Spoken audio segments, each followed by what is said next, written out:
In the social media reaction genre, silly comments are considered especially heinous. At Dear Woke Christian, the dedicated content creators who investigate these horrible comments are members of an elite squad known as the Dusty Comments Unit. These are their stories. Man, I thought they was going to give Kamala Harris a break for Black History Month, but I was wrong. The FCC just published the infamous CBS interview, and I'm going to be doing that review of that interview shortly. But let's just look at this and see what can we find. Just released the FCC just published rather the CBS Raw Kamala Harris 60-minute interview. There's a reason why a lot of people had questions about this. And look what we got. Let's go.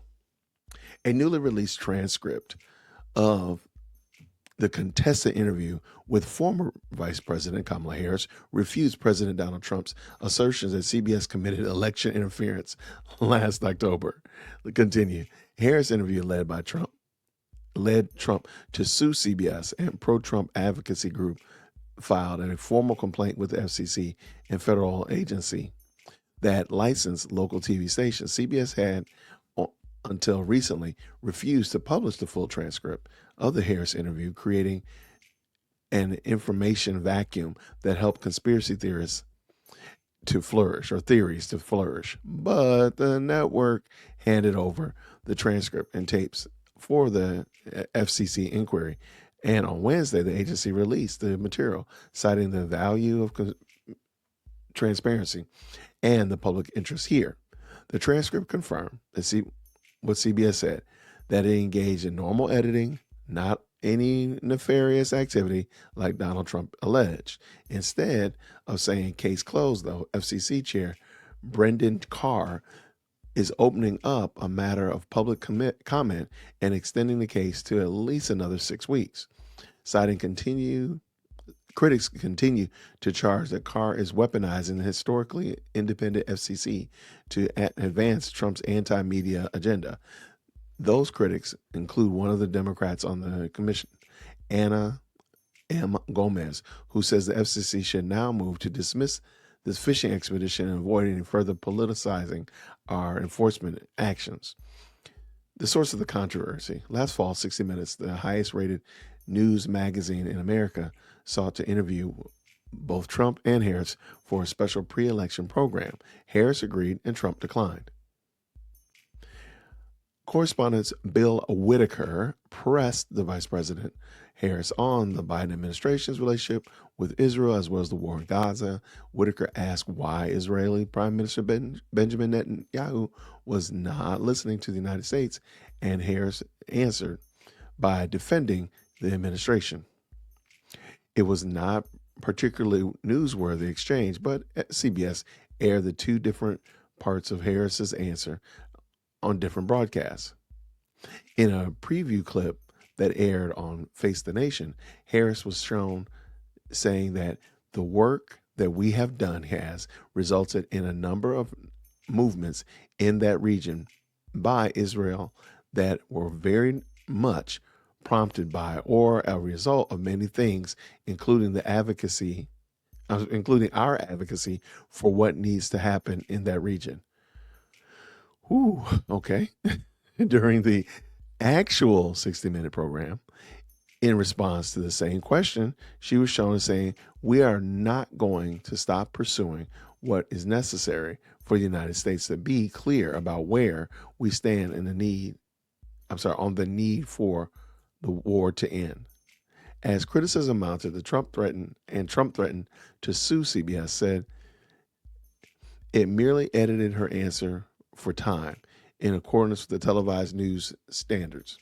But CBS essentially asked the public to take the network's word for it, refusing to share the full transcript. On the campaign trail, Trump attacked the network, repeatedly charging that they took the answer out of it entirely, threw it away, and they put another answer in. The transcript confirms that's not true. CBS showed one part of her answer on Sunday and the other part of her answer on Monday. Trump also called controversy the greatest fraud. He also called the controversy the greatest fraud in broadcasting history and said CBS should lose its license. The transcript does not indicate any fraudulent behavior by CBS. The FCC fallout. Shortly before Election Day, Trump sued CBS in federal court, alleging that the interview was deceptively doctored. Legal experts and said the suit was frivolous, and the CBS said, "We will vigorously defend against it." But the suit became a problem for the news division parent company, Paramount Global, once Trump won the election. Paramount is awaiting government approval of its pending merger with Skydance Media. Outside analysts citing Trump's transactional nature predicted that Paramount may have a hard time getting the necessary federal approvals. Last week, New York Times reported that Paramount is now trying to settle the suit despite having a strong legal case. The complaint to the FCC moved along a parallel track. The Center for American Rights alleged that 60 Minutes violated the FCC's news distortion policy. According to the agency's website, news distortion must involve a significant event, not a minor part of the news report, and must require proof that the broadcast deliberately distorted the factual news report. Carr's, a Democrat, dismissed the complaint in one of the last acts in the FCC chair. But Carr, who Trump appointed in 2017 and appointed to chair last month, brought it back to life. Carr acknowledged in interviews that the bar for proving news distortion was very high.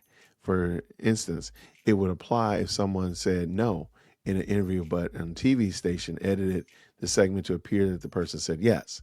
But he argued that he had to send the letter to CBS asking for the transcript and the tapes from the interview.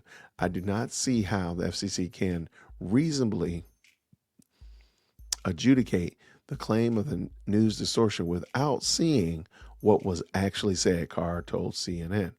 Now he has. The material supplied by the CBS showed debatable, but normal editing practice, not deliberate distortion. The network pointed this out in a statement on Wednesday, saying that the transcript and video show consistent with 60 Minutes reported assurances to the public that the 60-minute broadcast was not doctored or deceitful. Carr is prolonging the pain for CBS, however, by opening the case up for public comment through March. Gomez called the action unprecedented and reckless, adding that this action sets a dangerous precedent that threatens to undermine trust in the FCC role as an impartial regulator.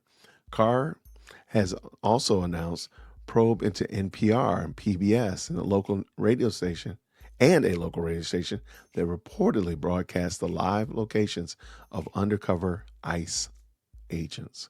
Wow, we're in a whole new world, man. It's a strange world we in. It's a strange world. Let me know what you think. Did you actually watch the interview? Do you think that they doctored it up? Do you think it was just, basic editing? What do you think? Now, I will be doing a review of the full unedited interview very shortly, so you can definitely check that out. It'll probably be a link somewhere on the page or definitely down in the description. I appreciate you all checking in with us. Thank you so much for your support. I'm looking forward to celebrating with you all as we hit 50,000 subscribers. So thank you so much. And until next time, everybody, grace and peace.